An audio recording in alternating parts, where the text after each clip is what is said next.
Hi there, this is Eshu. I'm the abbot here at Zenwest Buddhist Society. This Living Zen-podcast is just one of the many resources we've created at Zenwest to make Zen practice and training more available and accessible to people all over the world. Instructional videos, printable resources, and much, much more are also available on our website at www.zenwest.ca. If you're a regular listener, I'd love to hear from you. So please drop me an email at office@zenwest.ca and let me know who you are, how you got started, and what brought you to Zen. Everything we make available in person and online at Zenwest is only possible because of the support of our members and associates, people like you. If the efforts of our community are making a difference in your life, I'd like to invite you to show your support and take part in making it happen by becoming an associate or member of the Zenwest Sangha. You can do this by clicking the Join Us tab on our website at www.zenwest.ca. Thank you for your support, and thanks for listening. Good morning. Good morning. I want everyone to look at me for a second. Okay, make sure you're all here. A big part of this practice for me is developing an ear to hear your own heart. I guess you don't need an ear to hear your own heart. But being able to hear your own heart. And being able to have the confidence that you know already. The Buddha, the story is that when the Buddha had his great awakening, the thing he said was, "Wonder of wonders, already we are already awake, but we don't realize it." And I think as we practice more and more, we really have to own this teaching that, we're not getting wisdom from outside, but we're waking up to the wisdom that's already manifest in us. So for me, oftentimes what happens is, I know every Sunday I've got to give a talk. But I don't, the way that I was trained in our tradition, you don't really plan for that. Or I have a Facebook friend who's a Unitarian minister, and he's constantly talking about, "Ye gods, I've got to prepare my sermon for this Sunday." And he often is talking about this for several days, and I don't do that.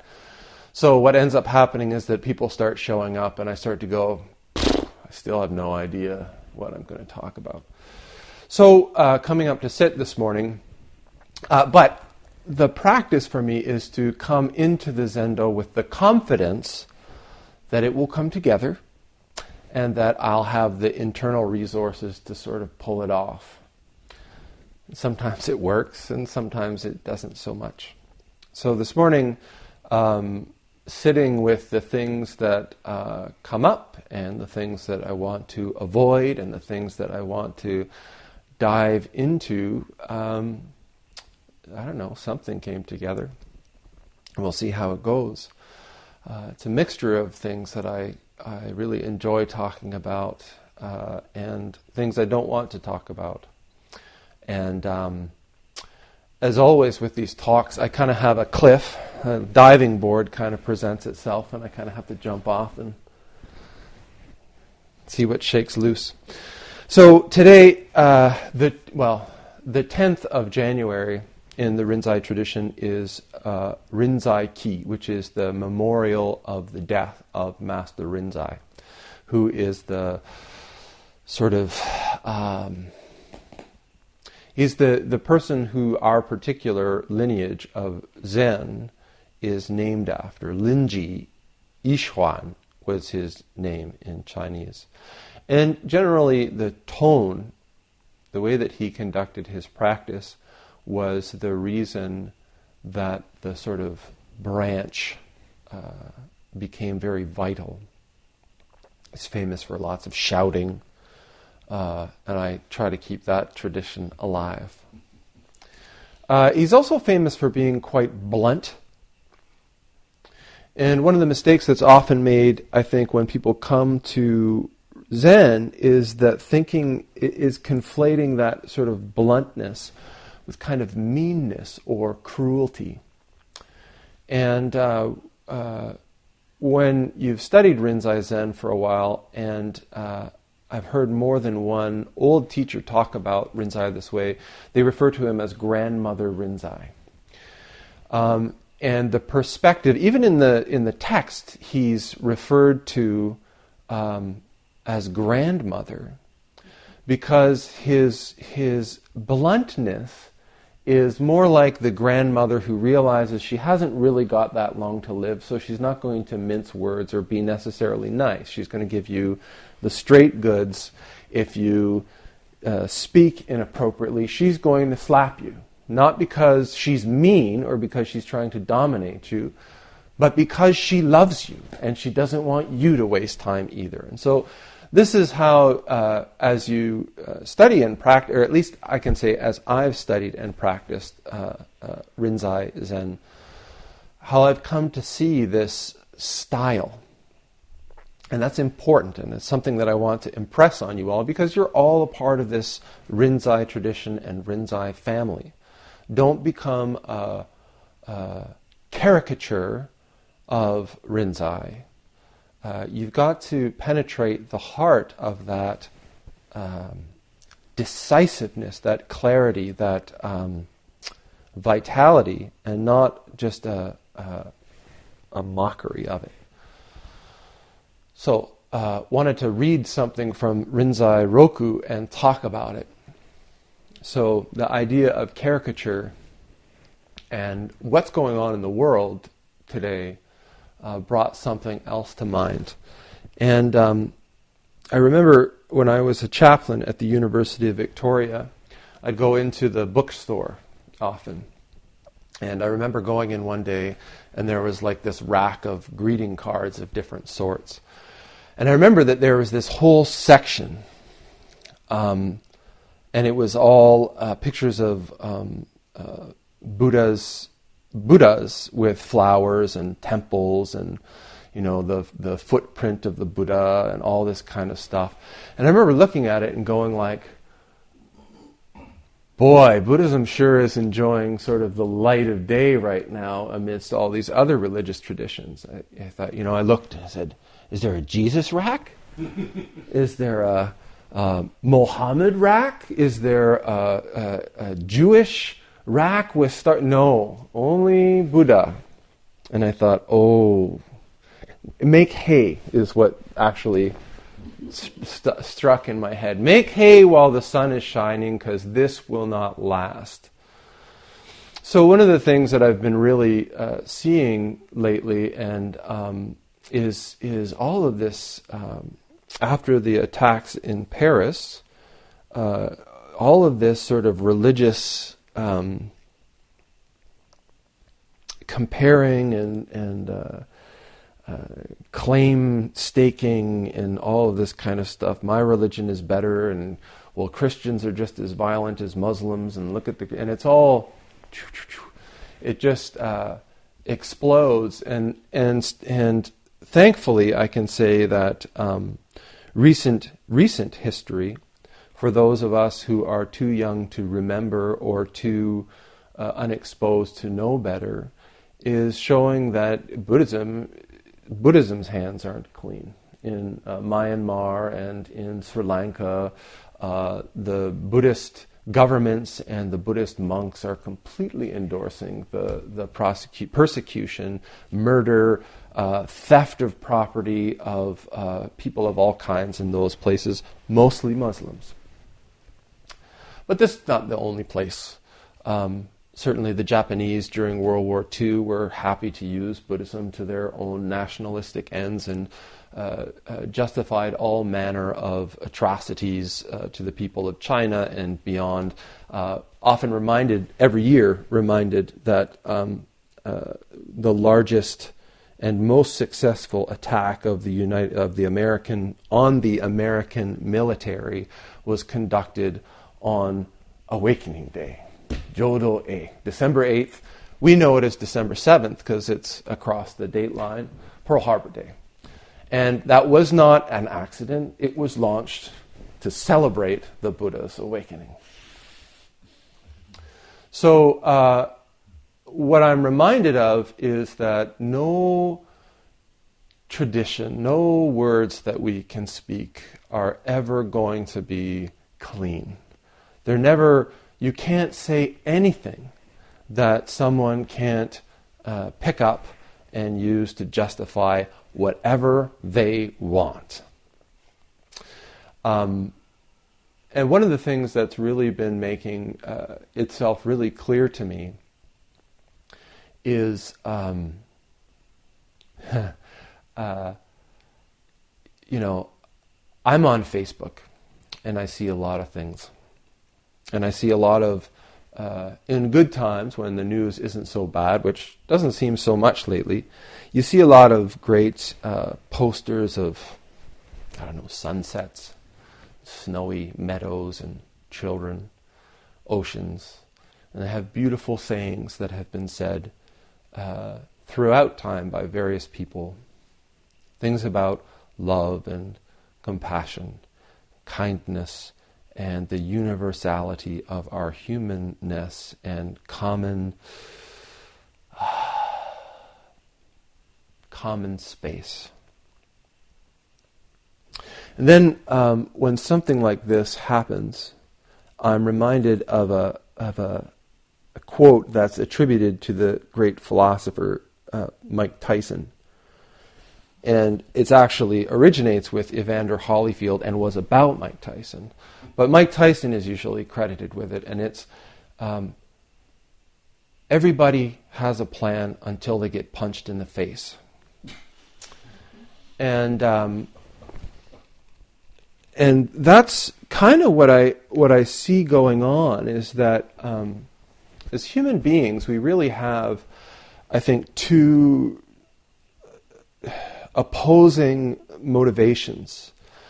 In Buddhism, I've talked about this a fair bit recently. One is sort of the absolute motivation, the perspective of the unification of all things, the oneness of all things. My teacher used to call it the minus activity, the activity of dissolution. We also have an activity which is manifestation plus activity, which is the activity of diversification, subjective, the plus activity. And all kinds of different traditions have talked about these two dynamics. And one of them I find really interesting is talking about like the actual biological function in the brain, and that there is actually kind of a division in the way that our brain is structured, that we have this sort of really old stuff kind of right at the base of our brain. You'd know more about this stuff, Keto.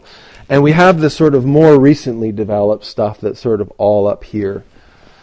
And I think that the quote about being punched in the face is really relevant, because I think when we're in a safe and comfortable and stable environment, we can talk about Maslow even, we are able to sort of function much more easily in this sort of frontal part. And in our lives, I think that when our environment is really stable, when we have enough food to eat and a safe place to sleep and our family is cared for, it's easy for us to post beaches on Facebook and say, all men are equal, all persons are one, and love is all. But then when we get threatened, or when something that we cherish or are hanging on to gets taken away, it's really easy to get sucked back into the brain that's at the base of the spine, the old sort of lizard brain that just says, fuck you. And, don't touch my kids, and, stay away from my stuff, and my country, and my people, and my gender, and all this kind of stuff. And so I've watched with great interest and astonishment how easily something like this, and something that frankly is at still a fairly great distance,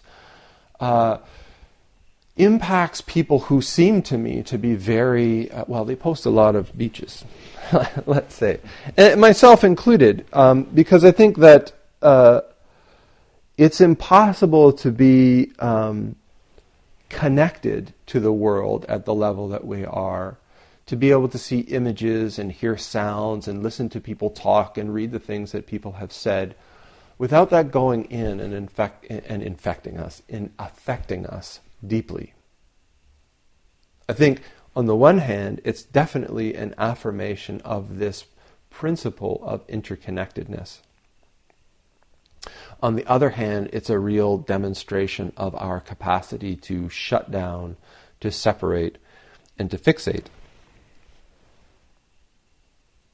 We all get into the faults of the text. We can say, Muslim people need to really take a look at their texts and disavow the verses that are there that promote violence. And then it becomes, the Christian texts do the same. Yeah.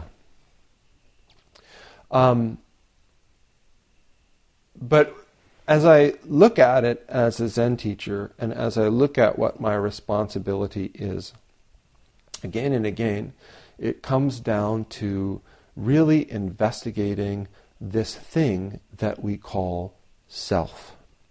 And that's what Rinzai points to over and over again. That's what Buddhism points to over and over again. And I thought, in a great kind of conglomeration of all this stuff, I would talk a little bit about the one piece of writing that comes up every time talk about scripture condoning violence comes up, and the escape of Buddhism from that sort of noose, it always seems. And I always, as a Rinzai monk, when people say, Buddhism doesn't, there's nothing in Buddhism that condones violence, I kind of go, well. So I'm just going to read a piece. But the irony is, and one of the things that I actually do admire about Buddhism is that there is no claim that this is an untouchable teaching, and it hasn't come from on high, and there is certainly no argument that it's not meant to be interpreted. In fact, if anything, these guys really struggle to make it almost impossible to take things literally. It's like, how do you take that literally? I have no idea. The iron rooster crows in the, I don't know. Okay, but this is Rinzai, Book of Rinzai, chapter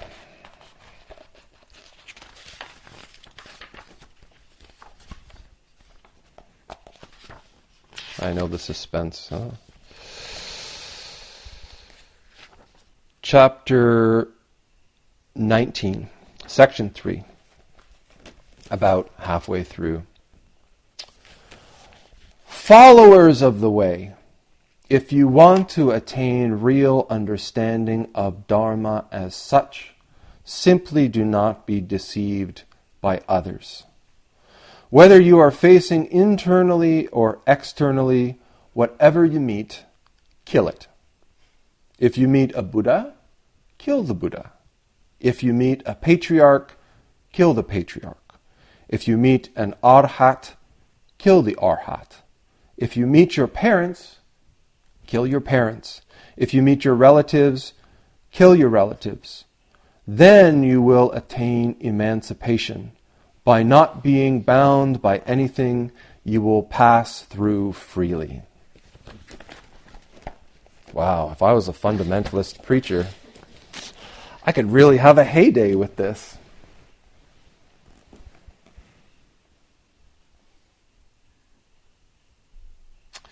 But of course he goes on, and I'm going to read the rest of this. Of those followers of the way who come to see me from all over, there has never been a single one who appeared in front of me depending on nothing. This mountain monk hits whatever they bring. If they appear depending on the hands, I hit the hands. If they appear depending on the mouth, I hit the mouth. If they appear depending on the eyes, I hit the eyes. No one so far has yet come in front of me in solitary freedom. Without exception, all are ensnared by the worn-out devices of the men of old. This mountain monk has not a single dharma to give to people. All I can do is to cure diseases and untie bonds. Followers of the way who come from everywhere try to come without depending on anything. If you could come in that way, I would like to ponder this matter with you. 5 years, 10 years have passed, but not even a single person has appeared. All of them depend on grasses and leaves like ghosts who cling to bamboo and trees. All of them they are indeed spirits of wild foxes. They munch on the dried shit left by ancient masters. Blind idiots! Wasting the offerings from the 10 directions, they say, I am a renouncer of home, yet their understanding remains as poor as that. Let me tell you, there is no Buddha, no Dharma, no practice, no awakening. Yet you go off this way and that trying to find something. Blind idiots, putting a head on top of the one you already have. Look! What is it that you lack? Oh, hey, that's a great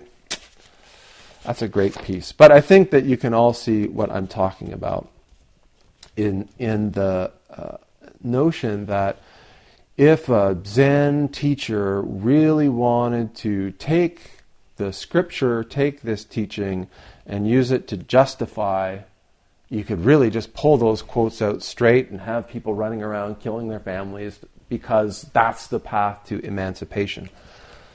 And certainly, this isn't such a foreign thing.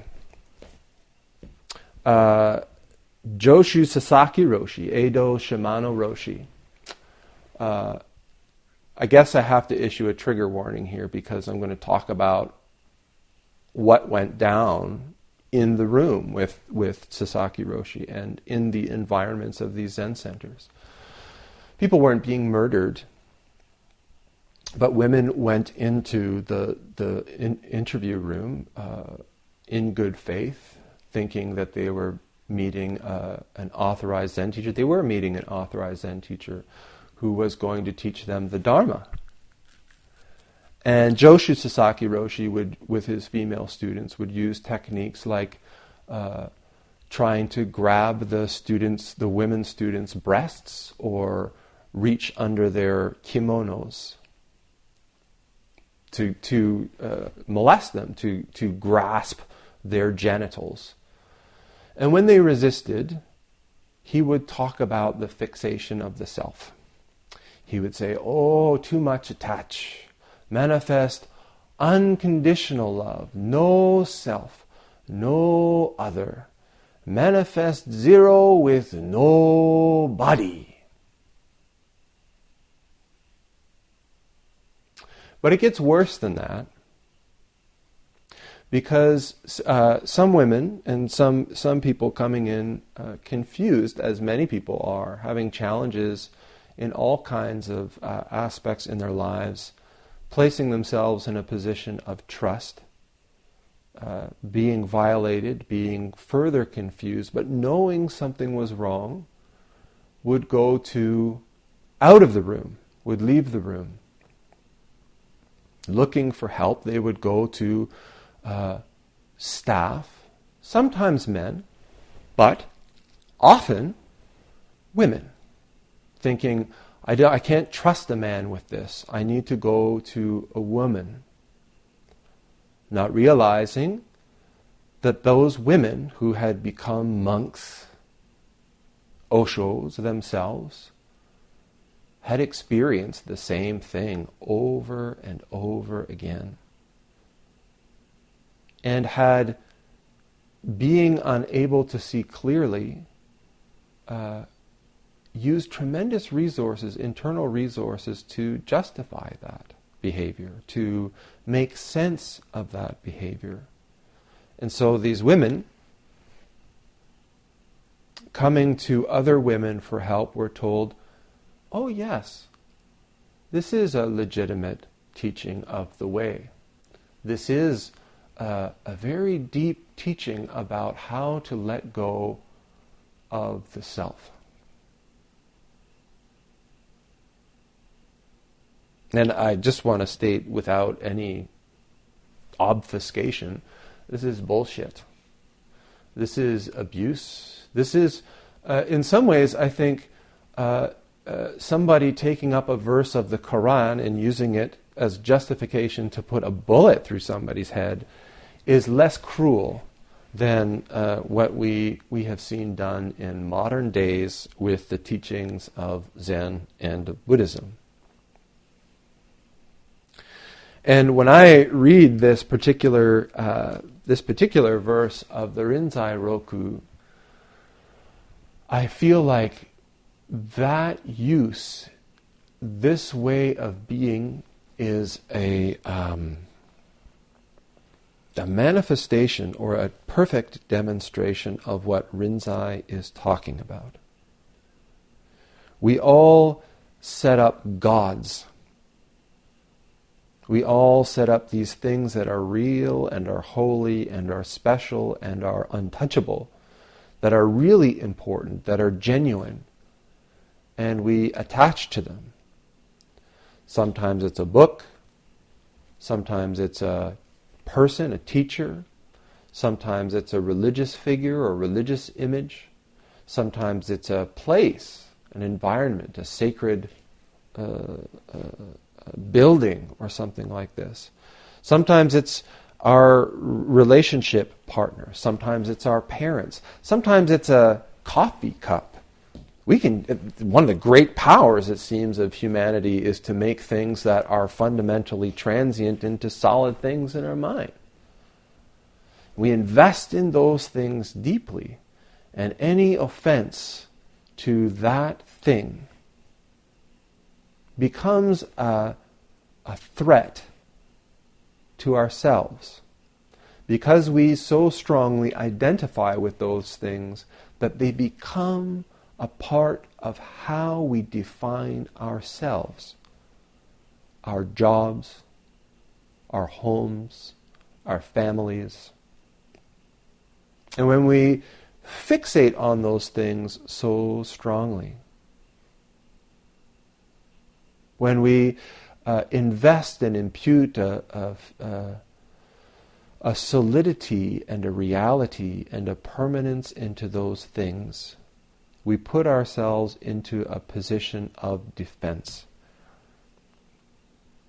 And though we practice Zen, and though we put nice pictures on Facebook, the reality is we can all have a strategy until we get punched in the face. And then we slip into this lizard brain kind of mode, and we attack back. We defend and we justify what it is that we're doing. What Rinzai is pointing to in this section, we have to remember that he's speaking to, in this context, a room full of ordained Buddhist monks.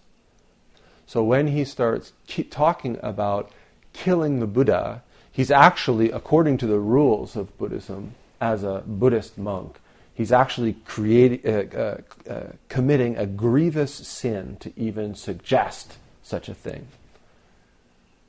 But what he's doing is he's saying to us, we set up these things in our minds.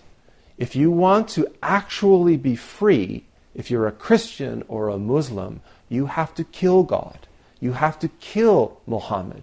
Because these things are concepts. They're objects of the mind that when we fixate them as objects, we are actually diminishing our capacity. We're literally stepping away from awakening. Rinzai Linji is not encouraging us to go home and kill our parents and smash all our Buddha statues. If we're doing that, really we're just setting Rinzai up as some kind of god.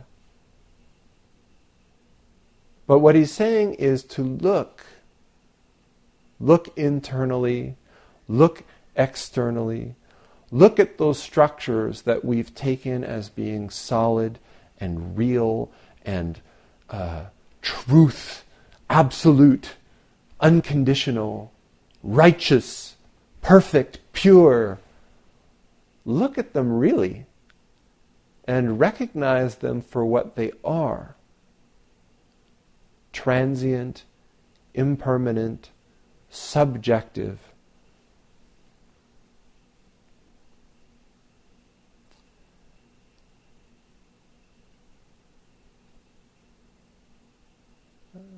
Buddhism, Zen, takes aim and focuses on awakening itself, liberation from suffering, and the realization of the capacity, the genuine capacity of the heart of humanity. One of a really great quote is, I guess I can't even remember the quote, but the sentiment is that as soon as you open your mouth to say something, already a mistake. And this isn't, as it has been used, an encouragement to not say anything. But instead it's a reminder that as we speak, we can never get it right. Always our tendency as human beings is to take these things, attach to them, make them real, make them right, make them lasting and permanent and pure, and use that to justify our perspective, our position, and to commit every effort to changing others to that perspective. Rinzai, even here, I think is great, says, this mountain monk has not a single dharma to give to people. One of the things that I found really interesting is, whenever people come, they assume that there is, I'm seeing things mistakenly and I've come to find out the real way to see things. And Rinzai over and over is saying, well, you might be seeing things incorrectly, but I'm not going to give you another way to see them. See them for yourself. See them for as they are. And recognize that the mind and the heart has no resting place. There is no place where you get to say, done. Oh, now I can rest. Oh, now I see how it is. Oh, now I understand fully and completely. We, all of us, have to continue to engage in this unfolding activity, trying to expand ourselves, expand our hearts, expand our minds, so that we can contain both the plus and the minus, the absolute and the relative, the sort of frontal brain and the lizard brain. Each of them has their place, but neither of them is the final place. Each of them has an activity, but neither one is the right activity or the wrong activity. Each of them has a function, but that function is neither right nor wrong in and of itself. Okay, I've managed to mix so many things together now that I think I'm going to end there. Thanks for listening to the Living Zen podcast. If you follow Living Zen through iTunes, I would very much appreciate it if you would take a moment to let me know what you think about it by rating or reviewing the podcast, so that new listeners can also hear what you have to say. Thank you for your time and for your support.